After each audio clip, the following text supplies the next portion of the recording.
Sorry to keep everyone waiting. It's now 3:01. I'd like to call the meeting to order. Pastor Coleman? Communication? I'm Pastor Chris Coleman from Lutheran Church of the Redeemer here in Vero Beach. We begin our meeting in the name of the Father, and of the Son, and of the Holy Spirit. Amen. Let's pray. Heavenly Father, we thank you for this day and this opportunity for the Vero Beach City Council to gather. We pray that you'd bless them in the deliberations and the decisions that they make, that you would give them your wisdom, that they might continue to serve our community faithfully. We thank you for all of their hard work and dedication. All these things we pray in Jesus' name. Amen. Amen. Thank you, Pastor. Please join me in Pledge of Allegiance. Pledge allegiance to the flag of the United States of America and to the republic for which it stands, one nation, under God, indivisible, with liberty and justice for all.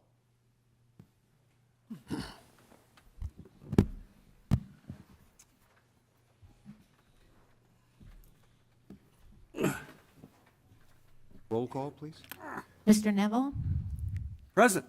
Mr. Carroll? Here. Mrs. Udans? Here. Mayor Katugno? Here. Okay. So, do I have someone move for approval of minutes? So moved. Regular city's minutes, March 7th. So moved. Second. All in favor? Aye. Aye. Special call workshop meeting, March the 2nd.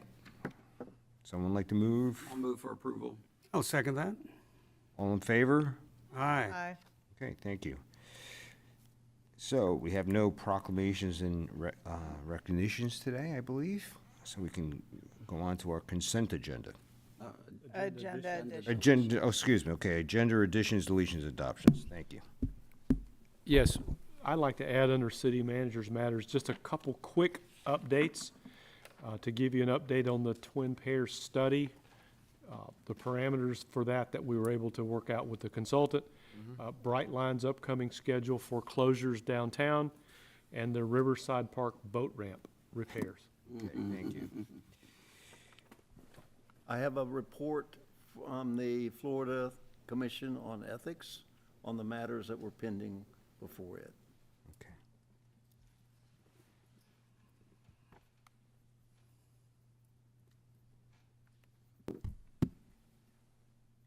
Okay, thank you.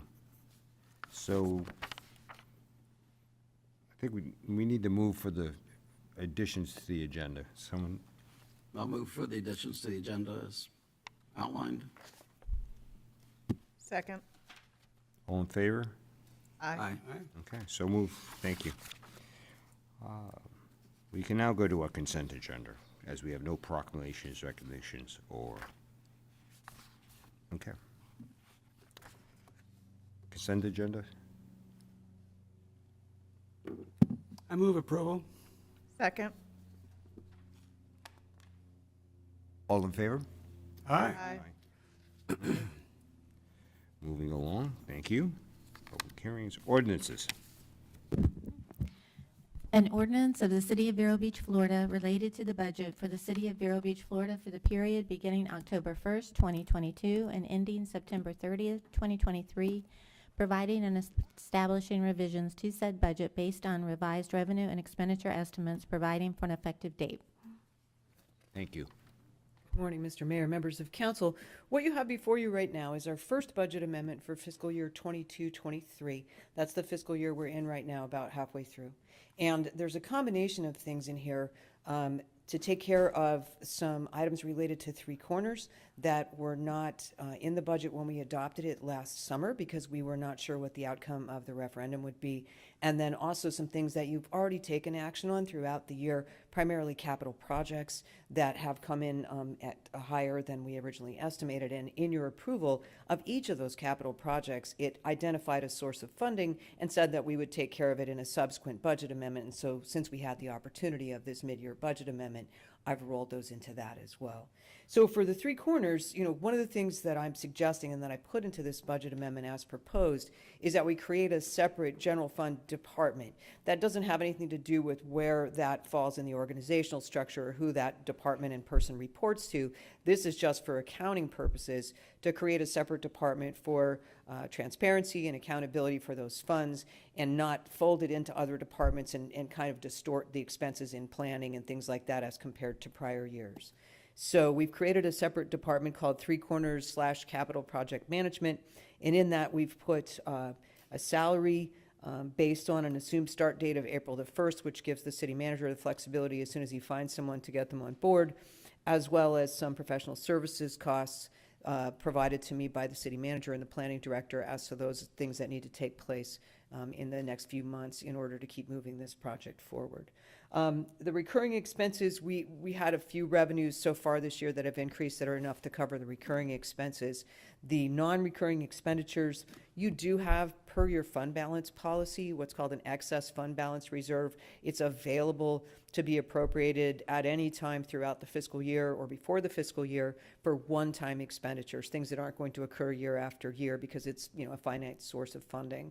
And we certainly have sufficient balance in that to handle these one-time expenditures for professional services, for studies and the like. So that's our proposal for taking care of Three Corners for the remainder of the fiscal year. And then certainly from that point forward, we would talk about that during this summer's budget session for next year.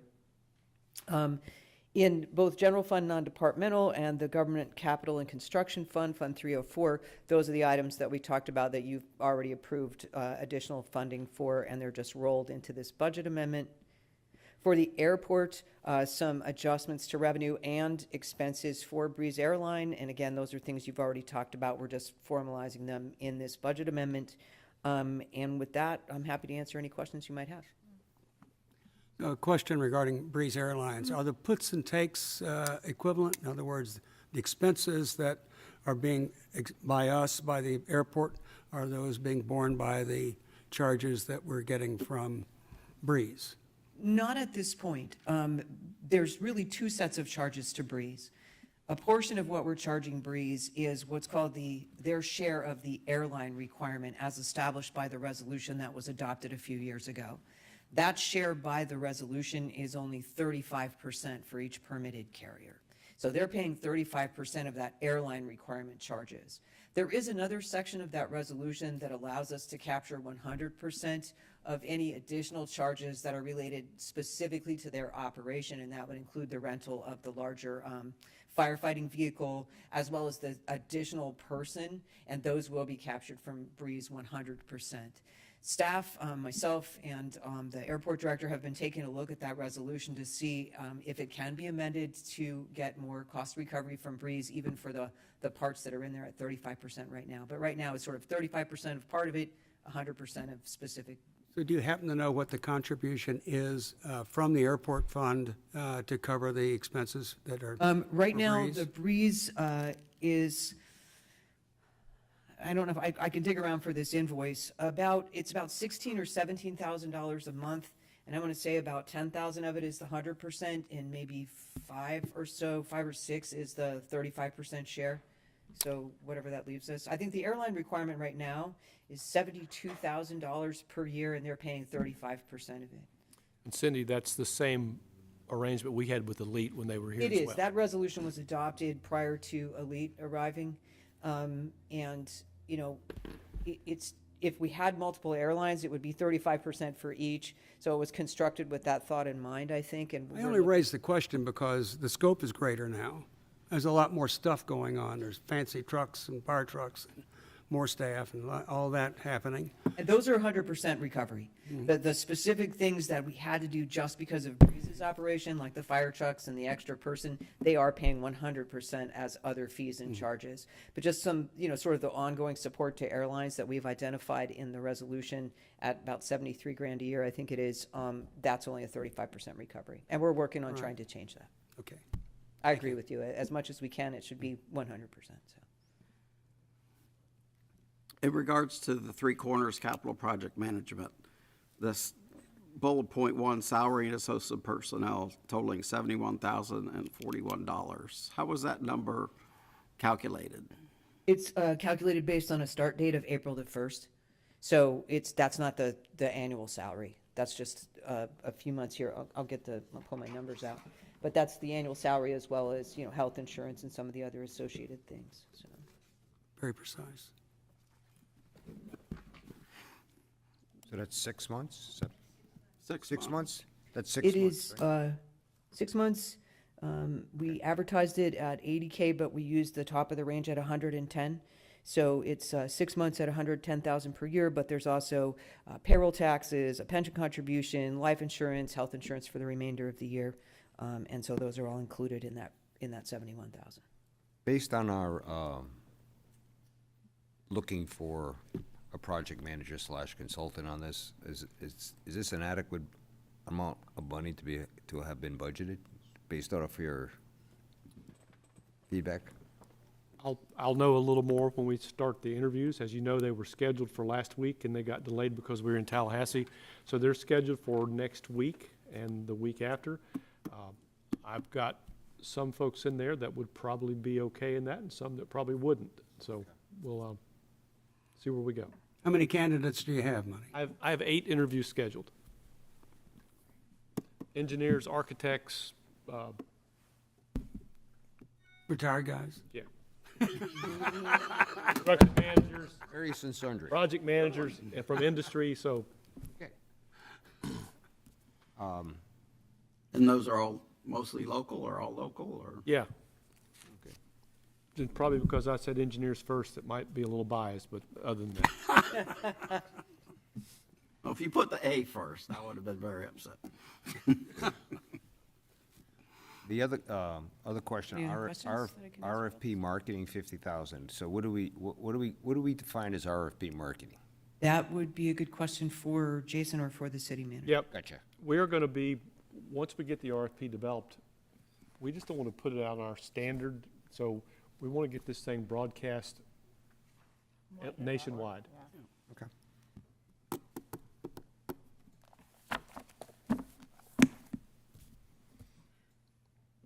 In the planning consultants, that's an estimate, right? We don't have any hard That's correct. and fast numbers.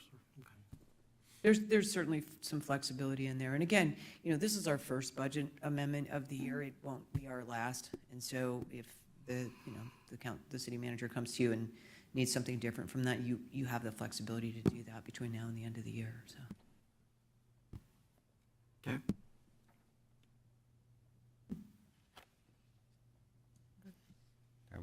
Someone like to move on this? I'll make a motion to approve the ordinance of the city of Vero Beach related to the budget. I'll second. Period, October 1st, September 30th, 2023. Okay. Second. Public comment?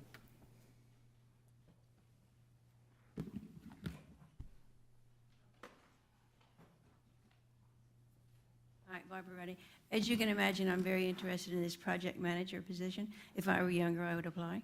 Anyway, I'm curious, when you advertised for it, did you advertise it at an annual salary of about $142,000, or did you not have any salary attached to it? We advertised it in the range that we're talking about. Because, you want somebody for this mammoth project with, I hope, national or international experience. I just can't fathom anybody of the scope of the job that I'm thinking of, that I watched in Savannah, would come to work for $142,000 a year. I just was very interested in that position, and maybe it doesn't require any further definition, but I've just made my view known. Thank you. you.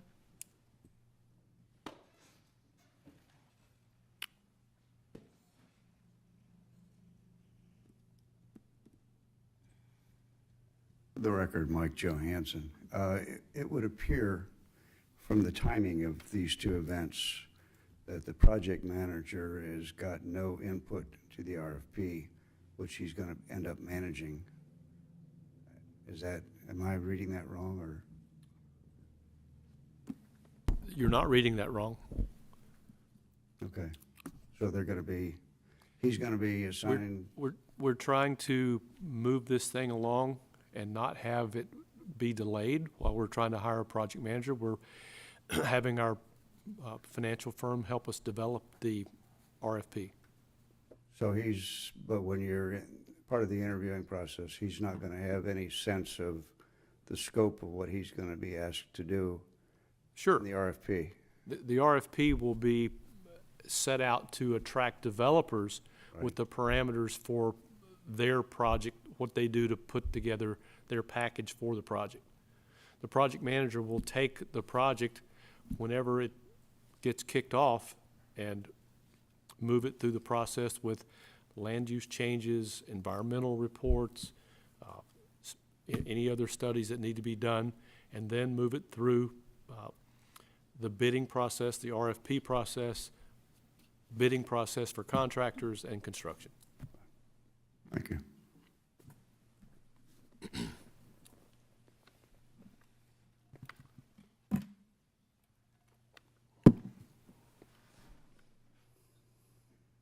So at 3:17 PM, we'll close public comment. And we have a motion. Roll call, please. Mr. Neville? Yes. Mr. Carroll? Yes. Mrs. Udans? Yes. Vice Mayor Moore? Yes. Mayor Catuño? Yes, Passes 5-0. thank you.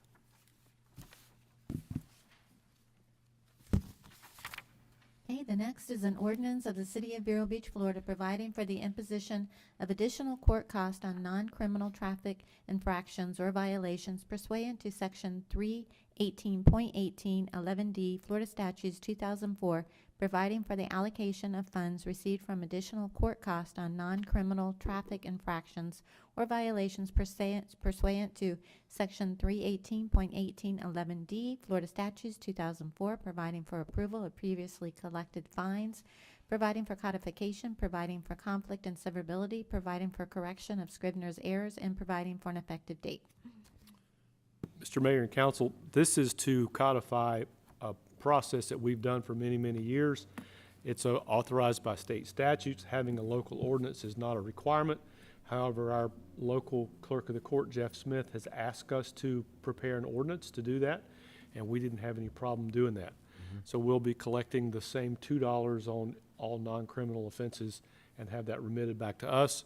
Over the last 5 years, it's just shy of $20,000 in total, so about $4,000 a year. Question, Monty. So is it $2, is that a state number or is that a local number? The amount is for the local that's paid to the city from I the understand clerk's that, just office. the $2, how did that get, where'd it come from? When you are found guilty or you plead guilty to a traffic citation, you're assessed a fine and court costs. And you have a base fine, and then the court costs, included in the court costs is the $2. So I'll try one more time. So the $2 fee is derived from state law, or is it derived sorry. from? He's asking where It's the actual imposed figure came In from. the, as noted in there, Pardon? backup information, that is state statute. The $2 is authorized by state statute. Thank you. You're welcome. I think it's also important to point out, that we saw in the backup, that what this money is used for by the city of Vero. There are restrictions on what the money can be used for. It's educational, basically. Would it be in our interest to cite, if you will, these state law and not necessarily just say whatever the amount the state authorizes we'll accept, as opposed to saying specifically $2? I believe that the ordinance cites the statute that authorizes the $2 assessment. Monty is, 93815, yes, sir. Thank you. 2003.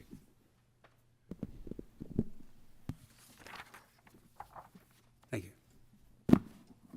Any other- Anything further? Do we need a motion? Yes. To, We have- okay, motion to adopt the ordinance. Do I have to read the whole thing? Yep. For the record, may I ask a question? Point of information.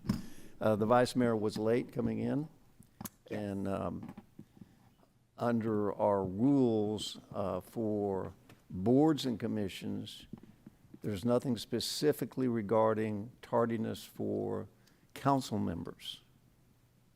Under boards and commissions, if they're late, they are not able to participate in the proceedings. Oh, okay.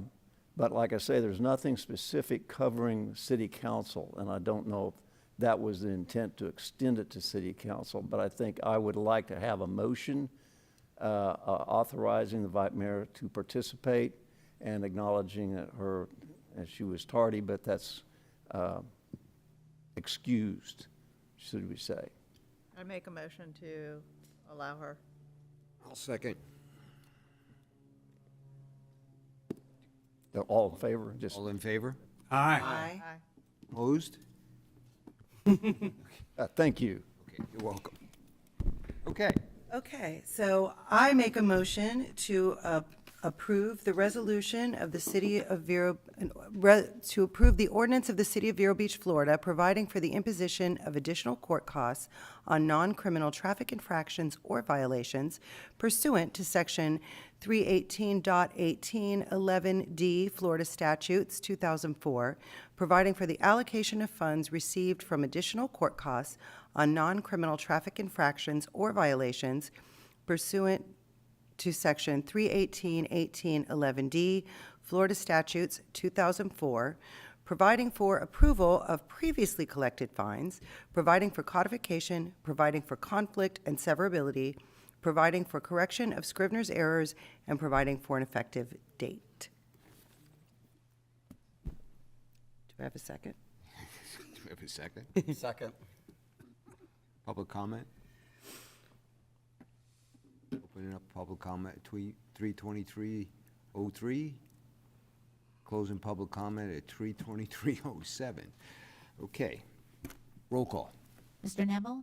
Yes. Mr. Carroll? Yes. Mrs. Zudans? Yes. Vice Mayor Moore? Yes. Mayor Catuño? Yes. Passes 5-0. Great. Thank you. Moving on to resolutions. A resolution of the City of Vero Beach, Florida, authorizing the purchase of city fleet vehicles, authorizing the execution and delivery of additions to the municipal lease purchase agreement with Baystone Financial Group, Kansas State Bank of Manhattan, for the purchase of fleet vehicles in the amount of $1,032,989.72, authorizing the city manager to take all necessary steps to finalize and implement the terms and conditions of the lease purchase financing agreement and providing for an effective date.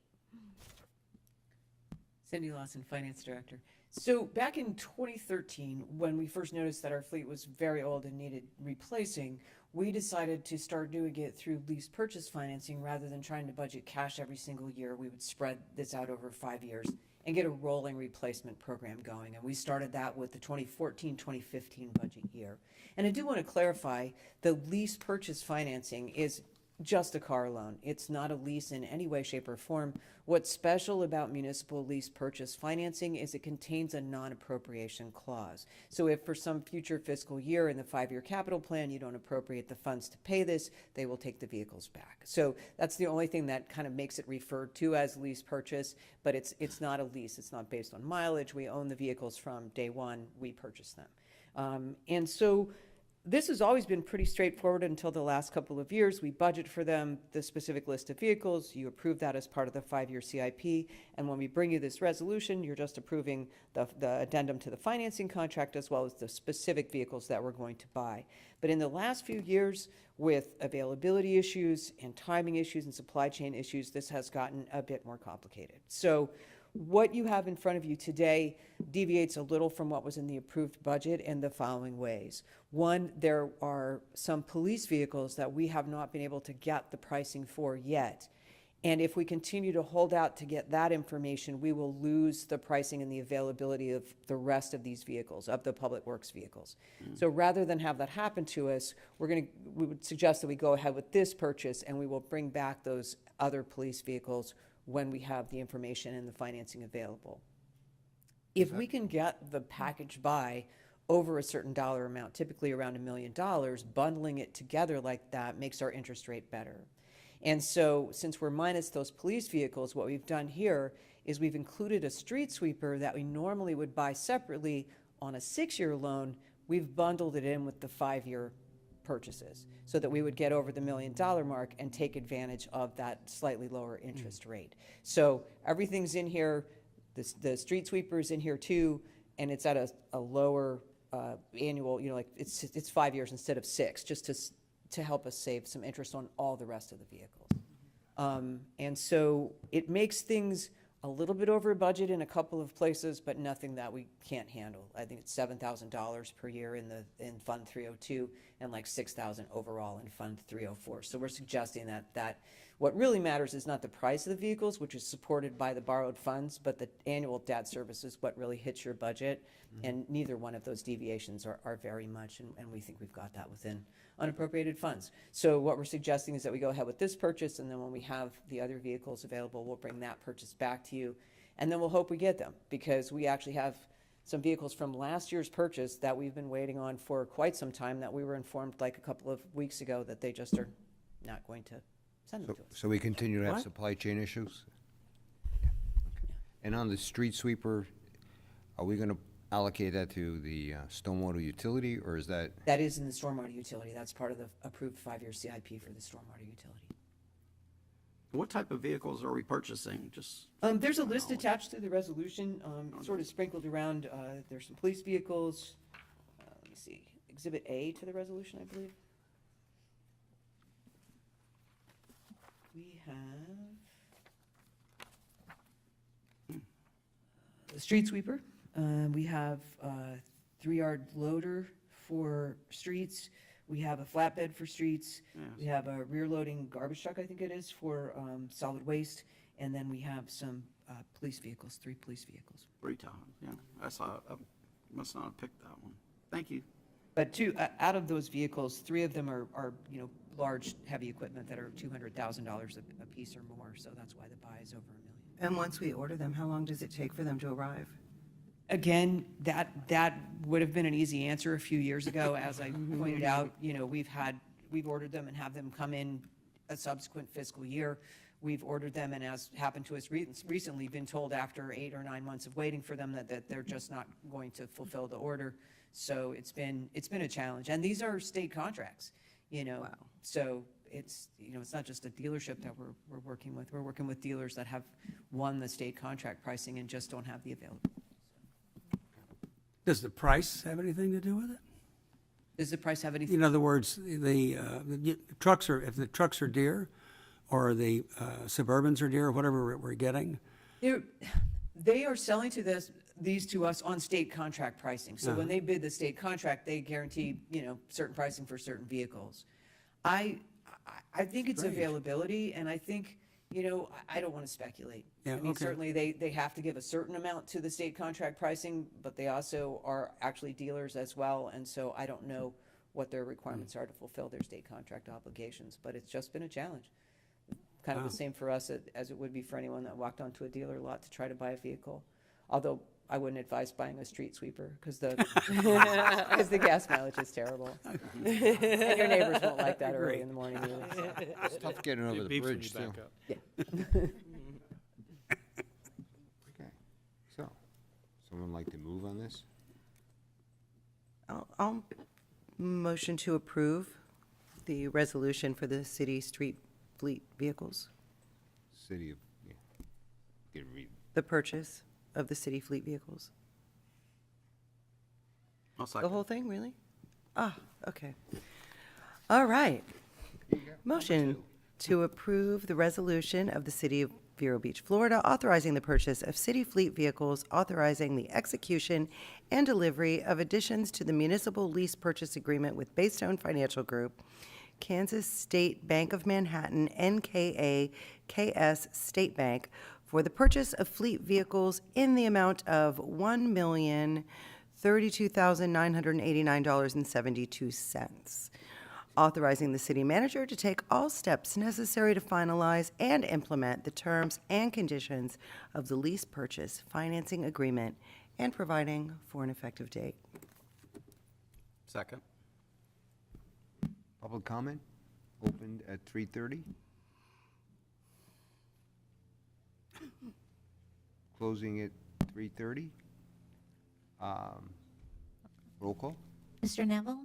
yes? Mr. Carroll? Yes. Mrs. Udance? Yes. Vice Mayor Moore? Yes. Mayor Catuño? Yes. Passes 5-0. Thank you. Public comment. This is general open public comment on any item that does not appear on the agenda. So at 3:31, we will open this up for public comment. Going once. Okay. All right. So at 3:31:36, we're closing public comment. Which is- That has to be the fastest public comment section we've ever had. But I want that duly noted. Time in and time out. Got it right here, John. City council matters. New business, we have none. Old business, contractor issues with city limits requested by Councilman Carroll. Thank you. Please. And in a follow-up to the February 21st, 2023, new business item 2, contractor issues within the city limits. I did some personal research, and it appears Section 7434, parking prohibited in specified places, governs all vehicles within the street right-of-way. As you may recall, I showed, I think it was 8 or 10 photographs showing the cars in the right-of-way, on the sidewalks. Plus, we had porta potties in the right-of-way, on the sidewalks, and more dangerous was the dumpsters, contractor dumpsters in the right-of-way, on the sidewalks. So I took it upon myself to take a look at that and saw that I believe we've got it covered already in the ordinances. So we don't really need an ordinances. We just need to encourage the police department to start citing these people, and also to get out the word to the contractors that they are actually responsible, for this issue, on their sites. Because it's only going to get worse before it gets better. Well, I agree that the dumpster should clearly be on the property, and also the porta potties, and screened if possible. But vehicles, on the other hand, on the little streets that we live on, there is no right-of-way. The trees are in the right-of-way. So it's very difficult to get vehicles, on the personal property that, the construction's taking place on. And it's not unlike the mow and blow people. Mow and blow people pull up and park actually in the street, do their thing and go. We could be making a lot of money, Chief, actually, if we wanted to pursue this. But in actual practicality, I don't see an alternative. Now, where there is sidewalks and there is space, on the other side of the sidewalk, absolutely. That's where they should put their cars. But, a lot of the streets, especially over on the beach side, where we're just treed up, it's difficult. For me, it's a public safety issue. Because I can, on Holly, just this week, so Indian River Drive and Holly, there were 6 to 8 contractor trucks and landscape vehicles basically lined up, blocking an entire lane. You've got people walking, people on bikes, cars trying to pass, and not one person there directing the safety around those vehicles. Now, I agree, it's kind of a double-edged sword, because there is not an easement or place for them to park. So there should be some communication with the general contractors that they've got to have somebody there that can help direct traffic around the vehicles, because on Indian River Drive, you've got people coming from A1A cutting through at the same time that you're dealing with all the landscapers and things like that. Dog walkers trying to cross the street, bicyclists, it's really a public safety issue. So is there something that maybe we can include in communication through the planning department, or, when they get permits and whatnot, that there is a chance, if they don't follow ordinances, that it could lead to fines of some kind? Do your best, but at the same time, be prepared, you could get fined for this. I don't know. We have an ordinance covering it, the requirements, and it's a matter of enforcement. The 74-41 for parking not to obstruct traffic, which Councilmember Carroll pointed out in the agenda, must leave room for other traffic and vehicles coming in another lane. So we can start enforcing that, definitely. And I've spoken to the chief about that. He's going to have his guys be on the lookout for it. And after Councilmember Carroll brought it up about the dumpsters, we did visit the location cited. Contractors were more than happy to move those.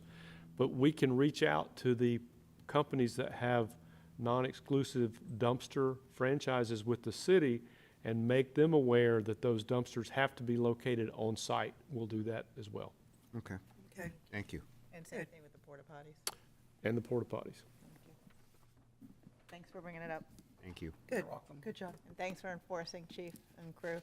So, just to be clear, if a cruiser goes down the street and sees a truck, a single truck, in the road, is that a citation? Not if there's 10 feet left of the lane width. So you can park on the road, but you have to leave a 10-foot wide path around it. You mean on the other lane you're talking Another about? lane, yeah. Oh, okay, That's the way the ordinance reads, okay, all right, well, which is fair. that's fair. You mean, are you saying that you've seen vehicles actually farther over in the road than their fair, than one lane? What happens is you'll have vehicles parked on one side and then someone will come to the other side and park as well. Yeah. You gotta go this, yeah. you gotta kind of snake through it. And it's been, not many people do their own lawn maintenance. I happen to be one of the few, but That's where you do all your thinking, Mike. that's where I get my yardio work in. So the lawn service contractors park, and we'll try to have the police educate them if they can park on the same side of the road so that we leave one side completely open.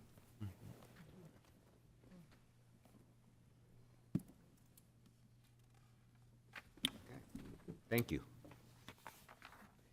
Okay. So, public notice items for future public hearing. Nothing. City clerk matters? I have none. City manager matters? Okay, just a quick update on a few things. At our last meeting, council authorized to move forward with the study for the Twin Pairs Lane modification. And we had some information presented by the consultant that there may be a fatal flaw part of the analysis that we could get to and get past that before we move forward. So we did engage the consultant with the understanding that they will do that first. That turns out to be task 2 and task 4 of his work order, which totals $50,530. And that work will be done in 120 days, and we'll present those findings back to the council in July. And that's coming out of the same account that we just discussed. That is correct. So that the monies exist, they just. The monies exist. We will have to bring those back in a future budget amendment, but those are in the unappropriated surplus for the studies. Okay, great. Okay? So that's an update on those. We're getting ready to experience 3 railroad crossings in our downtown being worked on all at once because of their close proximity. And that is the railroad crossing at 26th Street, the diagonal crossing at 14th Avenue, and the crossing at 23rd. Closures will start March the 23rd and are scheduled through April 21st. They have been good about getting some of them done more quickly than others. I think only one that I remember down around 8th Street took longer. So I just want everybody to be aware of that. I've sent that information out. We'll put it on our website as well. Does that affect the traffic study or when they begin the traffic study? At 120 days, and that's like almost a whole month. It's a month of it. I'll make sure they're aware of it when they do their data collection. Okay? And then last but not least, the Riverside Park boat ramp was severely damaged during the hurricane, the last hurricane we had in November. We are in the process of having design and permitting done, and then we will go out to bid to have it completely rebuilt. We are looking at the end of 2023 or early 2024 for a reopening date. I know the boating public, that's an inconvenience, but we do have in the city limits, the McWilliam Park boat ramp that can be used. And then 12 minutes to the south of Riverside Park is the Round Island boat ramp. And 20 minutes to the north of Riverside is the Wabasso Causeway boat ramp. 30 minutes to the north, there's 2 boat ramps in Sebastian, and about 30 minutes to the south, there's some boat ramps in Fort Pierce. So when we had the hurricane, fortunately, there was not much damage other than waterfront issues. And that damage was quite severe in some locations. We are also dealing with contractors that are very busy, and we're going to try to convince them that this is a community project that's very much needed. We'll see if that works out. Hopefully, our contractor is also a boater. So I just wanted to put that out. We will put this on our website. We have gotten a couple emails, and I know you were copied with them. And I want to thank Matt for putting this together for us, and we'll get it on our website. The last time we discussed this, there was we had not decided on the design concept, whether it's going to be a fixed pier or if it's going to be a floating dock. Have we made a decision on that? Not yet. You're going to putting out an RFP? The contractor is doing design and permitting. I'll get those details and report back to you tonight. Oh, okay, all right. I hope it's floating. And that's all I have. It's true. Thank you. Big difference in cost. City Attorney. Thank you, Mayor. I wanted to be aware that the Florida Commission on Ethics made a finding several weeks ago that just released through a press release that they dismissed the complaints for lack of legal sufficiency against the individuals who had the actions filed, and we had retained outside counsel to represent all. So there were 5 individuals. Those have all been dismissed now. Nice. Great. Nice. Excellent. That's all. Thank you. Thank you, Mayor. That's all I have. Good news. Excellent. Thank you.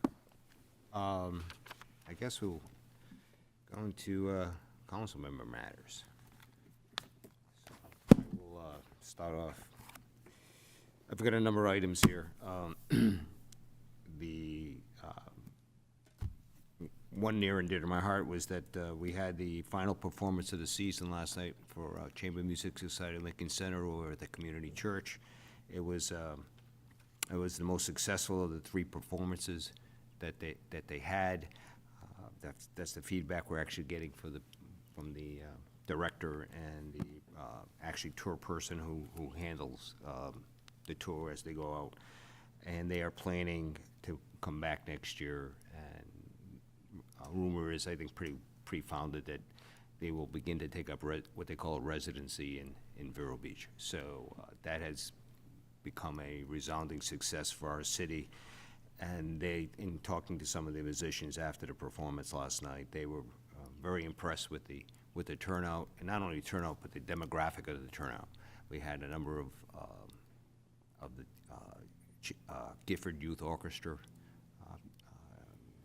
performers were there, thanks to the people over at Engel and Volker who had worked with them and getting them tickets. So it was a nice time last night, a very wonderful time, actually. Back to some other issues here is there is a issue we've been ongoing and discussed before with Monty, and I believe now it's probably getting close to us having to have a workshop on this. And this is Pocahontas Park, the current issues expressed by both citizens, possible ways to addressing public-private partnerships, getting various stakeholders involved. That's both city, businesses, the unhoused, community, people involved with working with that population, and also community policing and service. So I'd like to have a discussion about bringing this to a workshop discussion, making sure we well advertise this to the general public so that we can get some outside attendance of what we believe are stakeholders. I have begun some conversations with some of the stakeholders to try to get them involved. There is interest with the nonprofits who do service this population of coming together as stakeholders and trying to give back their feedback on how best to address this population. And I think it's an issue.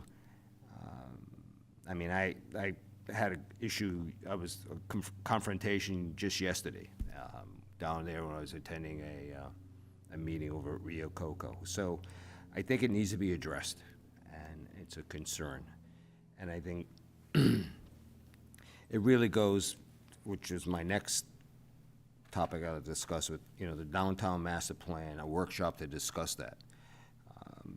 Because these are all part and parcel of trying to revitalize our downtown. We've discussed the master plan. We've alluded to it back and forth on the dais. I think we need to have a discussion about it, discuss what we believe a master plan is about, try to come to some consensus so we can get this moving forward. So Jason can give some direction, some costing can be involved. We can move this forward at a pace, and we can finally devise a plan, hopefully in the same vein that the previous city councils did when they devised a plan for Three Corners. A plan that I think every city council up to this one should be proud of, because it was a plan that took a lot of collaboration and work by the city councils. So those two are related. And last but not least, I think I had mentioned before, myself and Jason had been talking to the Florida Housing Coalition regarding affordable housing. There are two bills currently making their way through our state legislature. And this is probably gonna have to be a workshop also. I don't know if it can be adequately covered just at a city council meeting. But they are Senate Bill 102, which I think is already passed, and is House Bill 627. These bills have been, the governor has telegraphed that he's going to sign these bills. These bills really put affordable housing / workforce housing on a different plane as it relates to cities, and it relates to the viability, especially in what you would consider to be, let's say, non-premier type of locations, such as industrial and commercial areas. So I would like to have a workshop regarding this, so we can get some feedback from our attorney and other sources on the effect this bill is going to have. The Florida Housing Coalition in the Zoom meeting that we did have, expressed, based on their knowledge of these two bills, and the descriptions of the property that we exchanged with them. And the property is at 13 acres, which is the former nursery, just so everyone has an update, just mention that reference, is a viable piece of property based on their opinion. That's the easy thing to say, it's a viable piece of property. The idea is, how do you bring it along? And does the community want us to bring it along? And that's why I think a workshop with community feedback is important. So those things I like to see if we can get a consensus of whether or not we should get these into workshops, and so we can have general discussion and community feedback. Well, the downtown issue was brought up at prior council, and at the prior council, there was supposed to be a scheduled meeting. Right. That never happened. So, I'm all in favor of moving forward with a meeting, or, I think we were going to special do a meeting. workshop, and we were waiting for the council chambers to be refurbished, and then we were going to do it, because there was not, it was a tricky time. But I believe we were going to do that. Of course, we should. And I think the homelessness issue would be a separate, I don't, I mean, tangentially they're related, but I don't think, I would like to see the homelessness discussion be its own thing, and I would like people from the source and people from other organizations that deal with the homeless, that know more about ways other cities have addressed issues of this nature, and what has worked and what hasn't worked, because whatever we're doing, it's not working. I agree, it should be a separate meeting. Yeah, I was just trying to consolidate for efficiency standpoint. fair enough, fair I enough. understand. I have a feeling it's gonna be a longer, deeper Yeah, You're probably right. conversation. Yeah. With more involvement from businesses, nonprofits, et cetera. So I think that we should set that aside separately to allot Okay, as much good. time as needed. No, I'm, no issue with that at all. So we're now looking at maybe 3 workshops to be scheduled. I would like to wait until we get the chambers back, though. Yes, yes, well, know when that's well, gonna what, we're kind of, I am pleased to announce today we got in a lot of equipment, so we're getting Yay. very close. So hopefully we'll have our first council meeting there in April, and then we can schedule the workshops after that. okay, fantastic. can you start polling the council members on availability in April after, say, the first city council meeting? That way, we can fix to get ready, and assuming the council chambers are available on the revised schedule, then, then we can, A wacky schedule moving right, forward. right. But, and we're gonna have a busy April, but I think these subjects are so important to the city that we need to bring them up, okay? And that's it for me. Thank you. Okay. Vice Mayor matters. Well, what I planned to talk about, I'm going to talk about first.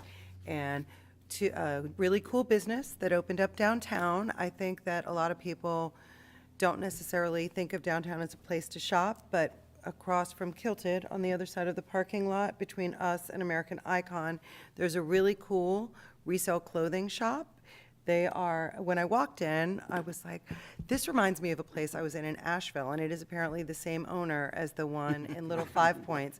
If any of you have ever been to that, yeah, it's very cool. They have a ton of cowboy boots and some really, really super cool items. I encourage you to check it out. Also, Nick's Palm Tree, that moved from out of skis, has reopened, and they're doing great in the old Sammy's Mediterranean location.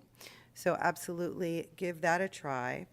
But what I really want to talk about now is today I had an occasion to have to deal with our City of Vero Beach Police Department and the County Sheriff's Office on a matter involving one of my staff members, and I'm not going to go into a lot of detail about it because it's a personal issue and it was delicate and it was sensitive.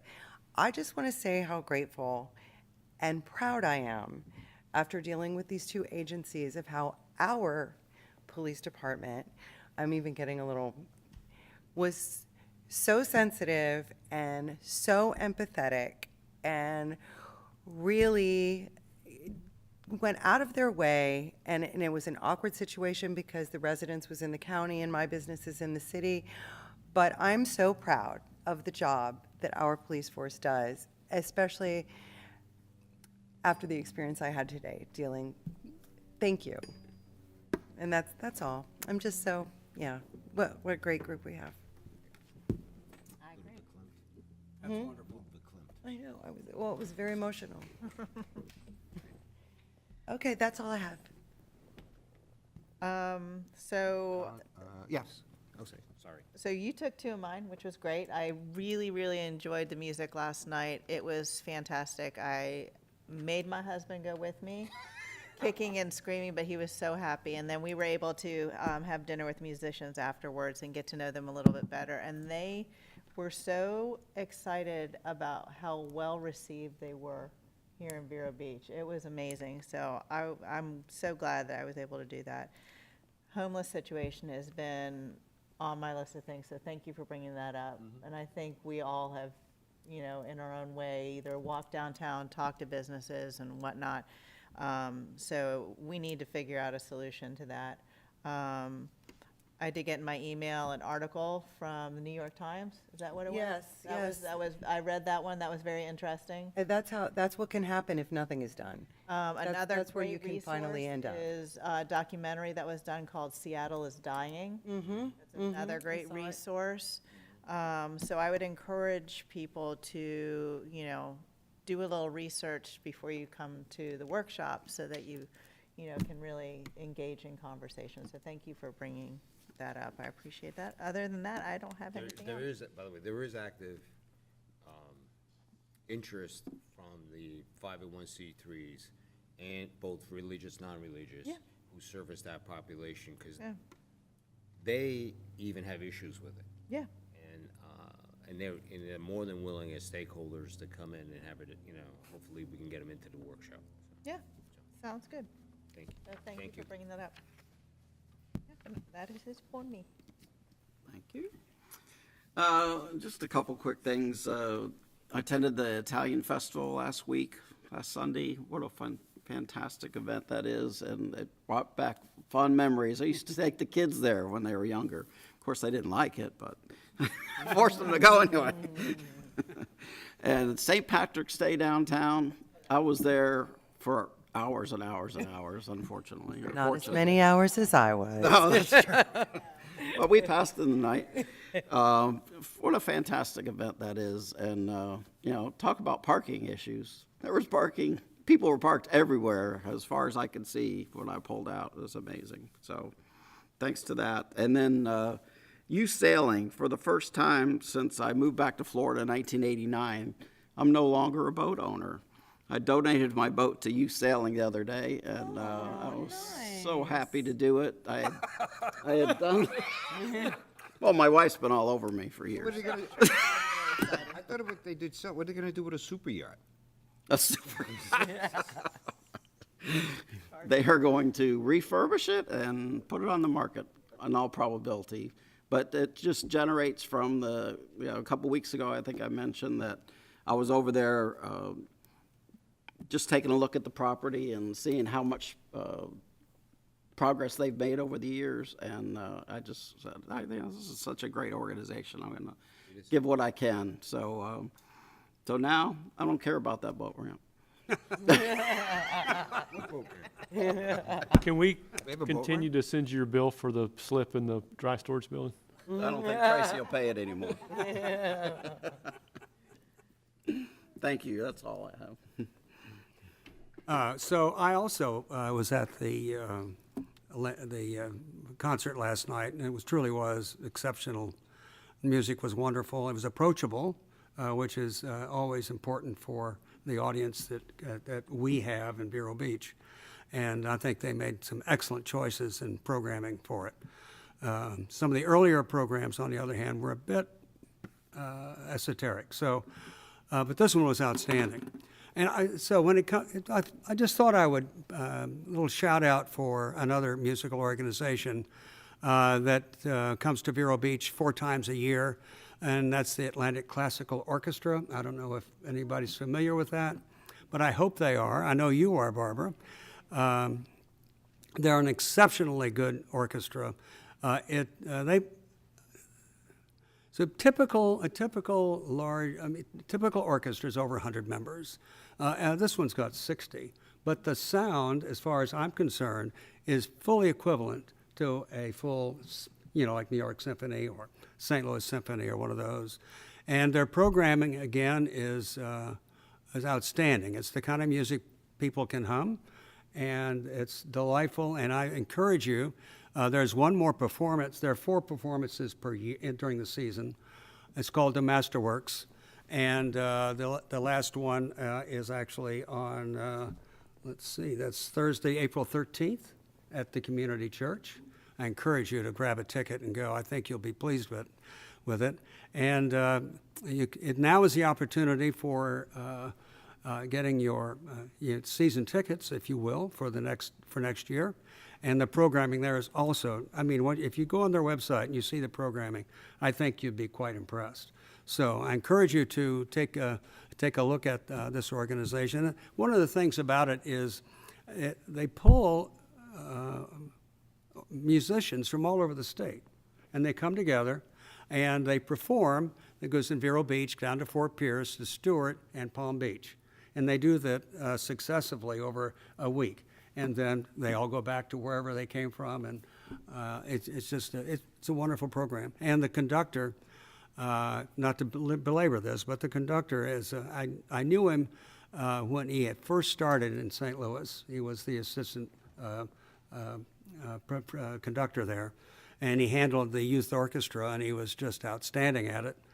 And he's turned into a first-class, outstanding conductor, and he's funny, and he's entertaining, and he loves to chat about the music midway through the performance, so right after the break. Anyway, so I just share that with you. Great organization, and I think you'll enjoy it. That's it for me. Okay. Before we adjourn, Okay. it is the floating dock option. Oh, good. It didn't leave me hanging. So he was watching the meeting, and I concur with the rest of the council that St. Patty's Day was quite a success. Yeah. I see some green still on up here, and Yeah, really. I was even given the moniker of Monty McFalls on Bob Stone Show on Friday, so I joined the crowd. So Great. Okay, well, that's it, at 4:02:41. Meeting adjourned. I would have never guessed we would get out.